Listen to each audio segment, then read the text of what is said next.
కేంద్రంలో పరిపాలన అందిస్తున్నటువంటి బీజేపీ కూటమి ప్రభుత్వం మహాత్మా గాంధీ పైన వివక్ష చూపుతూ ఒక బృహత్తరమైనటువంటి కార్యక్రమం జాతీయ ఉపాధి హామీ పథకం.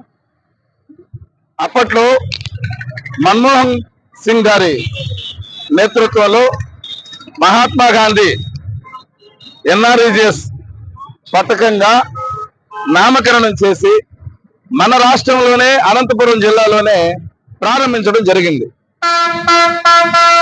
ఈ పథక ముఖ్య ఉద్దేశం ఈ దేశంలో పేదరిక నిర్మూలనలో భాగంగా ప్రతి పేదవాడు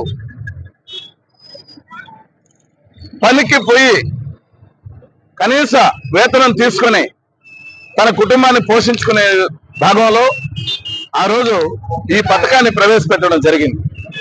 ఈ పథకం ద్వారా ఇదొక ప్రతి మహిళ, ప్రతి పేద కుటుంబం ఈరోజు పొదుపు మార్గంలో నడిచారు.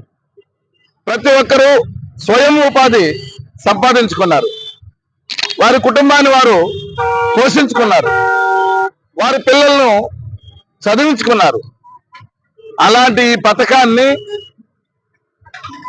నిర్వీర్యం చేస్తూ కేంద్ర ప్రభుత్వం ఈ కూటమి ప్రభుత్వం, మన రాష్ట్రంలో ఉన్నటువంటి కూటమి ప్రభుత్వాన్ని ఆసరాగా తీసుకొని ఈ మహాత్మా గాంధీ పేరునే తొలగించే దానికి వాళ్ళు పూనుకున్నారంటే వాళ్ళు మహాత్మా గాంధీ పైన వివక్ష చూపడం కాదా అనేసి సందర్భంగా తెలియజేస్తా ఉన్నాం. సూటిగా ప్రశ్నిస్తా ఉన్నాం బీజేపీ కూటమి ప్రభుత్వాన్ని.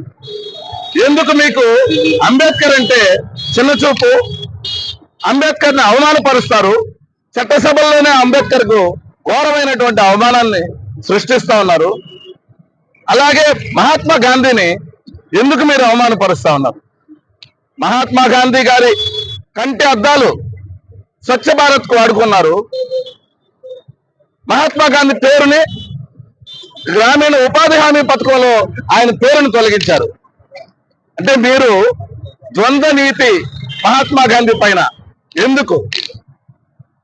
ఇలాంటి కుయుక్తులు, కుట్రలు మీరు మానుకోకపోతే ఉపాధి హామీ కూలీల ద్వారానే కాంగ్రెస్ పార్టీ దేశవ్యాప్తంగా రోడ్లపైకి వచ్చి మహాత్మా గాంధీ పేరుని ఎంజీఎన్ఆర్ఈజీఎస్ పథకంకి కొనసాగించాలనేసి ధర్నాలు, రాస్తారోకాలు చేసేందుకు కూడా మేమందరూ కూడా సిద్ధపడతామనేసి సందర్భంగా తెలియజేస్తాను.